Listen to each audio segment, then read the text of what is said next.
Ce n'est plus moi qui vis, ce n'est plus moi qui vis, ce n'est plus moi qui vis, c'est Christ qui vit en moi. Ce n'est plus moi qui vis, ce n'est plus moi qui vis, ce n'est plus moi qui vis, c'est Christ qui vit en moi. Ce n'est plus moi qui vis, ce n'est plus moi qui vis. Ce n'est plus moi qui vis, c'est Christ qui vit en moi. Bonjour à tous. Bonjour à tous. Je viens faire cette nouvelle vidéo pour parler de cette réalité de la vie surnaturelle et divine du chrétien. Ce petit cantique d'introduction, ce n'est plus moi qui vis, c'est Christ qui vit en moi. C'est ce cantique que j'ai reçu dans mon esprit à mon réveil. Par la grâce de Dieu et sa miséricorde et sa bonté qui dure à toujours, j'ai reçu ce cantique à mon réveil dans mon esprit. Ce n'est plus moi qui vis, c'est Christ qui vit en moi. La vie chrétienne, c'est réellement une vie surnaturelle.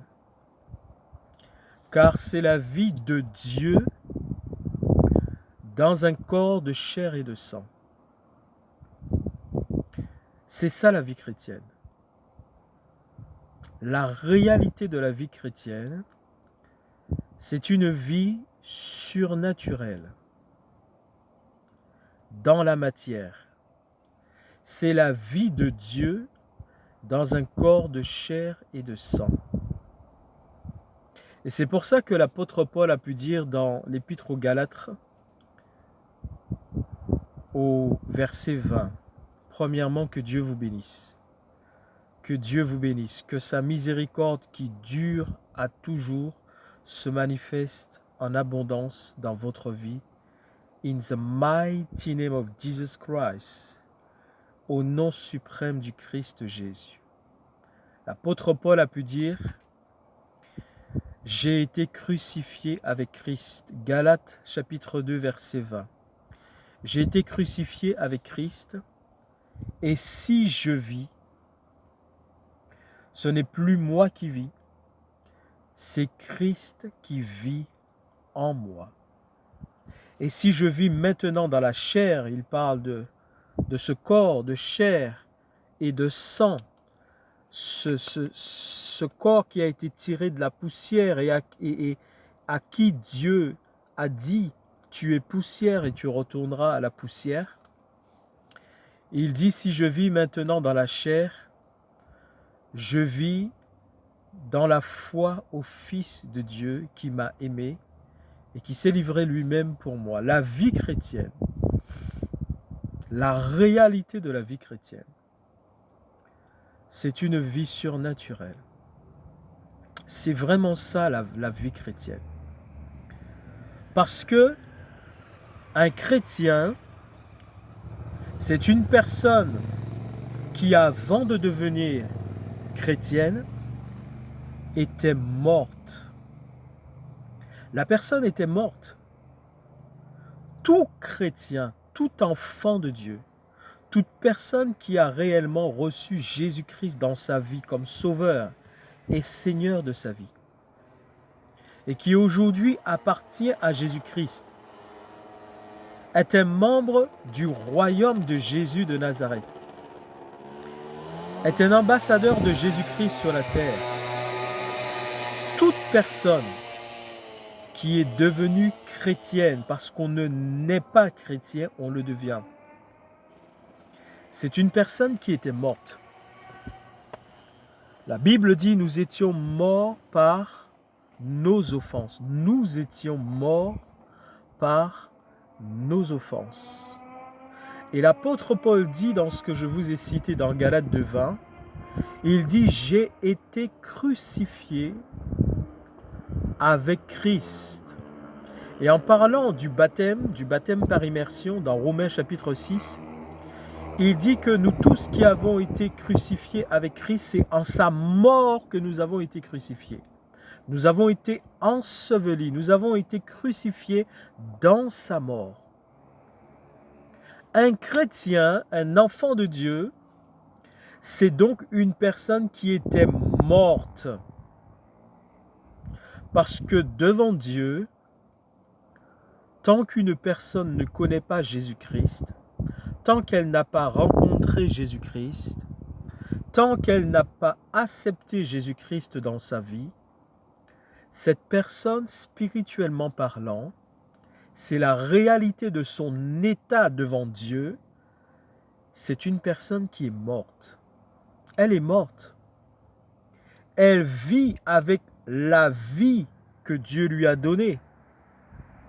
Mais vis-à-vis de Dieu, vis-à-vis du royaume de Dieu et vis-à-vis de l'éternité, cette personne est morte. Et c'est le cas de tous les chrétiens avant qu'ils ne deviennent chrétiens. Nous étions morts par nos offenses. Et c'est pour ça qu'il est dit toujours dans l'Épître aux Romains, et me semble-t-il c'est le chapitre 3, il est dit le salaire du péché c'est la mort. Le salaire du péché c'est la mort. Et le don gratuit de Dieu c'est la vie éternelle en Jésus-Christ. En Jésus-Christ. Mais le salaire du péché, c'est la mort. C'est-à-dire qu'avant que la personne ne puisse jouir du don gratuit de Dieu, qui est la vie éternelle en Jésus-Christ, il y a une condition dans laquelle elle se trouve tant qu'elle n'a pas reçu Jésus. Et cette condition dans laquelle elle se trouve, c'est une condition de mort. Elle est morte. Elle est morte. Et c'est pour ça que Jésus dit que tous les chrétiens, nous avons été crucifiés avec Christ. Nous sommes obligés de passer par ce chemin. Si on ne passe pas par le chemin de la crucifixion avec Christ, on ne peut pas non plus renaître en Christ. Parce que la crucifixion avec Christ implique que nous mourrons à nous-mêmes. Nous mourrons à nous-mêmes. Et ailleurs, il est aussi dit que notre vieil homme a été crucifié avec Christ. Le vieil homme, c'est la personne que nous étions avant de rencontrer Jésus. Nous sommes obligés de passer par la crucifixion avec Christ, ce qui implique que normalement, nous mourrons à nous-mêmes. Et ensuite, Christ nous ramène à la vie. Et c'est pour ça qu'il dit, si je vis, ce n'est plus moi qui vis. C'est Christ qui vit en moi. C'est Christ. Il reconnaît donc que la personne qu'il était avant de rencontrer Christ, et souvenez-vous, c'était un persécuteur de l'Église, un blasphémateur, un méchant, un homme méchant tant qu'il ne connaissait pas Jésus. Il jetait en prison les chrétiens, il les poursuivait pour les jeter en prison. Il persécutait l'église de Jésus. Et c'est ce que Jésus lui dira quand Jésus se révélera à lui sur la route de Damas. Il lui dira, Saul, Saul, pourquoi me persécutes-tu? Il te serait dur de reguimber contre les aiguillons. Pourquoi me persécutes-tu? Me persécutes-tu? Il persécutait Jésus lui-même. À travers les chrétiens, c'est Jésus-Christ qu'il persécutait. Donc cet homme-là, il n'était pas vivant. Physiquement, il vivait. Physiquement, il était bien vivant. Mais c'était un homme mort. C'était un homme spirituellement qui était mort dans les ténèbres, persécutant Jésus-Christ, faisant la guerre à Jésus, poursuivant les enfants de Dieu pour leur faire du mal. Donc cet homme était physiquement vivant, mais il était mort. Mais maintenant qu'il est passé de la mort à la vie, il dit maintenant si je vis, ce n'est plus moi qui vis, c'est Christ qui vit en moi. Et chaque enfant de Dieu, chaque chrétien, doit vraiment prendre conscience que maintenant qu'il est devenu enfant de Dieu, ce n'est plus lui qui vit. Parce que lui ou elle, c'est l'ancienne personne qui ne connaissait pas Jésus. Et la nouvelle personne, c'est Christ qui vit dans la personne. C'est pour ça qu'il est dit, et je crois que c'est dans 1 Corinthiens ou 2 Corinthiens 5, 17, il dit, si quelqu'un est en Christ, la personne est devenue une nouvelle créature. Les choses anciennes sont passées et voici toutes choses sont devenues nouvelles. Si quelqu'un est en Christ, cette personne est devenue une nouvelle créature. Enfants de Dieu, nous devons prendre conscience, et moi y compris, que c'est Christ qui vit en nous. Ce n'est plus nous qui vivons, c'est Christ qui vit en nous. Tout enfant de Dieu ne vit plus. Nous ne vivons plus. Même si nous sommes restés la même personne avec la même apparence, le même corps physique de chair et de sang, les mêmes cheveux, la même couleur de peau, nous sommes restés les mêmes personnes, mais dans la réalité spirituelle.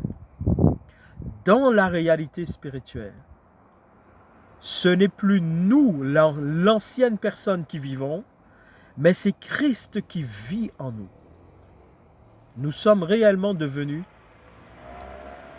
des véhicules qui véhiculons Christ sur la terre. Et c'est pour ça que Jésus nous dit, par rapport à cette nouvelle vie, pour que vraiment Jésus-Christ puisse faire son œuvre à travers chaque chrétien, il nous dit dans l'évangile de Jean, chapitre 15, à partir du verset 4, il dit « Demeurez en moi et je demeurerai en vous. Demeurez en moi et je demeurerai en vous. » Vous voyez ce qu'il dit? Il ne dit pas « Je demeurerai en vous pour que vous puissiez demeurer en moi ». Non, Jésus ne dit pas « Je dois demeurer en vous pour que vous puissiez demeurer en moi ». Non, non, Jésus ne dit pas ça. Il dit « Demeurez en moi et je demeurerai en vous ». Alors, qu'est-ce que ça veut dire? Puisque nous avons été crucifiés avec Christ, la personne que nous étions avant de connaître Jésus a été crucifiée dans sa mort et Jésus nous ramène à la vie. Et c'est désormais lui qui vit en nous. Ce n'est plus l'ancienne personne que nous étions qui continue à vivre. C'est Jésus qui vit en nous. C'est lui normalement, désormais maintenant, qui vit en nous. Mais pourquoi nous dit-il « Demeurez en moi et je demeurerai en vous » puisqu'il est venu maintenant nous ramener à la vie et qu'il vit dans le chrétien par le Saint-Esprit. Comment se fait-il qu'il nous dise « Demeurez en moi et je demeurerai en vous » Normalement, il devrait nous dire « Je demeurerai en vous pour que vous puissiez demeurer en moi », n'est-ce pas? Puisqu'il vit en nous maintenant. Normalement, c'est lui qui devrait nous dire « Je demeurerai en vous pour que vous puissiez demeurer en moi ». Mais ce n'est pas ce qu'il dit. Il dit « Demeurez en moi et je demeurerai en vous ». Il dit de même que le sarment ne peut porter de fruits s'il ne demeure attaché au cep. Vous de même, vous ne le pouvez pas si vous ne demeurez attaché à moi. Et il ajoute, celui qui demeure en moi porte beaucoup de fruits. Et après, il ajoute, je vais chercher, donc c'est chez l'évangile de Jean, chapitre 15, il dit, si quelqu'un, il dit justement, celui qui demeure en moi et qui demeure, celui en qui je demeure, non, celui qui demeure en moi et en qui je demeure. Et vous voyez, il dit la même chose encore. Il dit, demeurez en moi et je demeurerai en vous. Et ensuite, il ajoute, celui qui demeure en moi. Voilà. Il dit, celui qui demeure en moi. C'est la même chose qu'il dit. Il a dit, demeurez en moi et je demeurerai en vous. Et il dit encore, celui qui demeure en moi et en qui je demeure porte beaucoup de fruits. Et il dit, car sans moi, vous ne pouvez rien faire. Et la conséquence de ne pas demeurer en Christ, regardez, il dit, si quelqu'un ne demeure en moi, il est jeté dehors, comme le sarment, et il sèche, puis on le ramasse, et on le jette au feu, et il brûle. Alors, bien-aimés enfants de Dieu, tout le secret de la vie spirituelle d'un enfant de Dieu, la vie surnaturelle, car je vous ai dit que la vie chrétienne, la réalité de la vie chrétienne, c'est une vie surnaturelle. Et la clé de cette vie surnaturelle, elle est là dans l'évangile, c'est une des clés qui est là dans l'évangile de Jean chapitre 15. Il dit, demeurez en moi et je demeurerai en vous. Celui qui demeure en moi et en qui je demeure. Lorsqu'on demeure dans une chose, ça veut dire quoi? Ça veut dire que on ne s'éloigne pas, on ne s'écarte pas de la chose, on ne coupe pas les liens avec la chose. On demeure dans une chose quand on garde ce qui détermine, qui définit cette chose.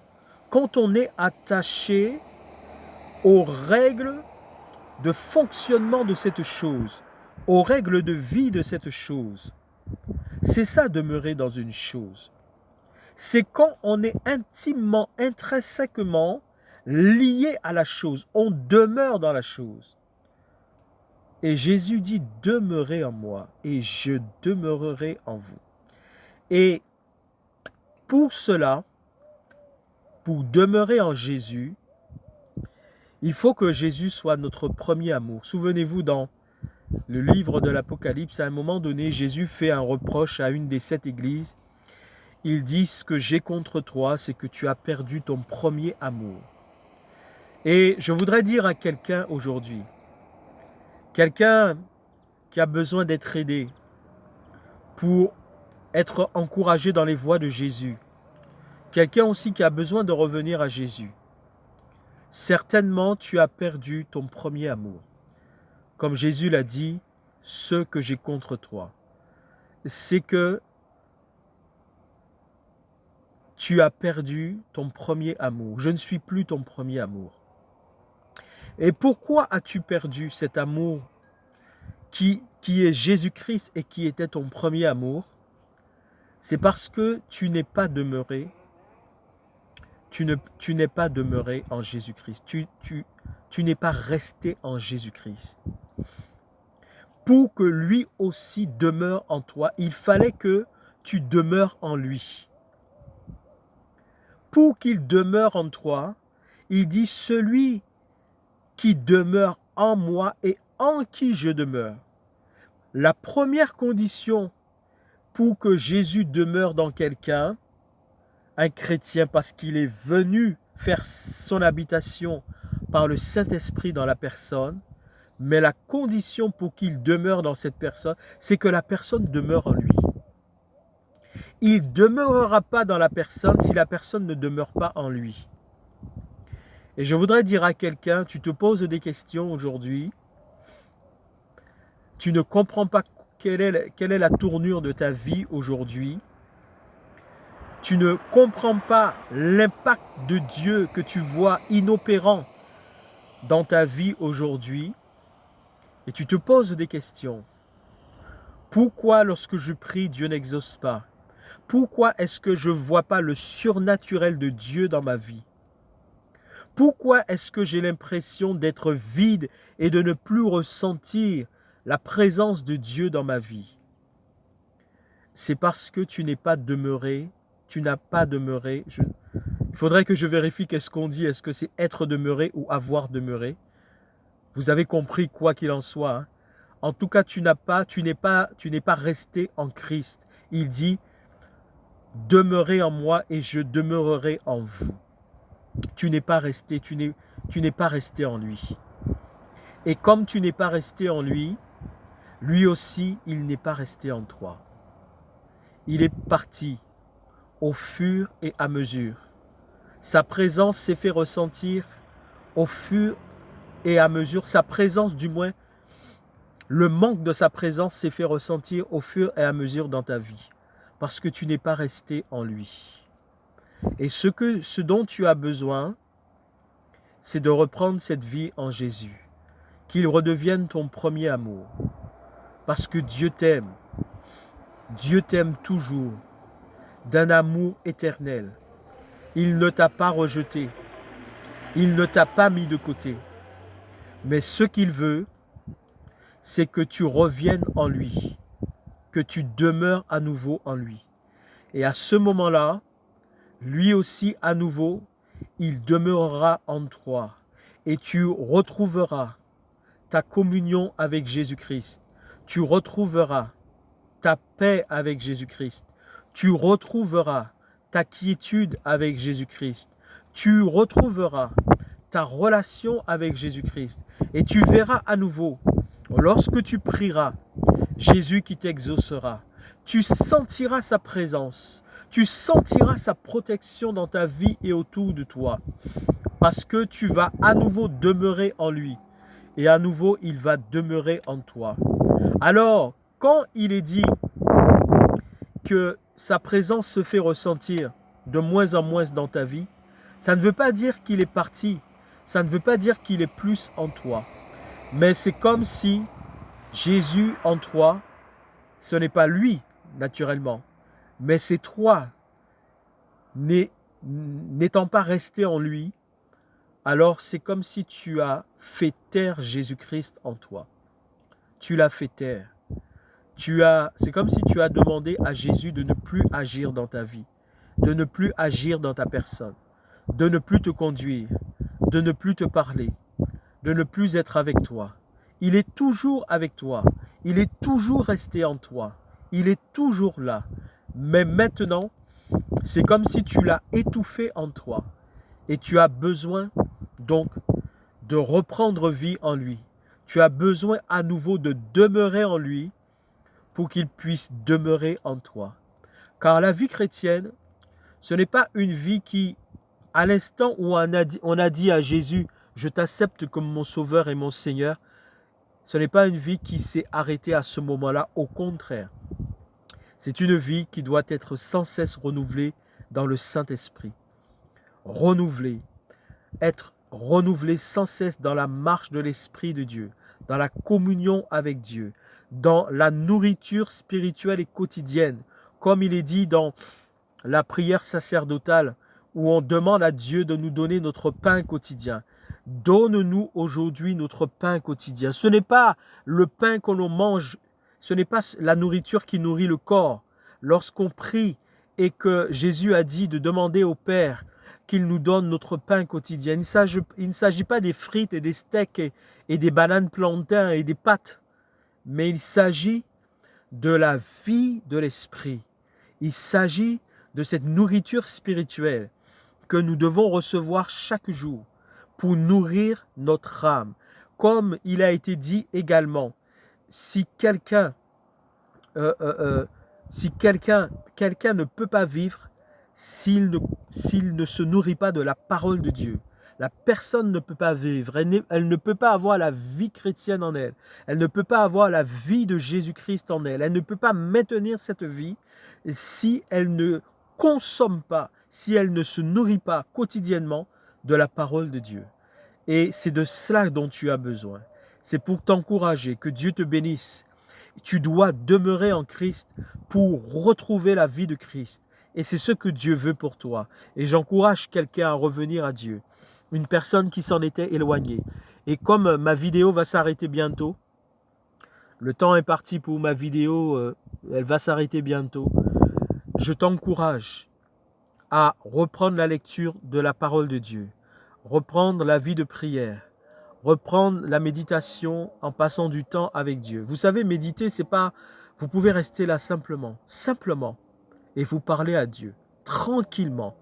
Vous n'avez pas besoin de faire de grandes démonstrations de quoi que ce soit. Vous restez là, un endroit tranquille, vous vous y isolez dans votre chambre, dans votre maison, ou quel que soit un endroit où vous pouvez.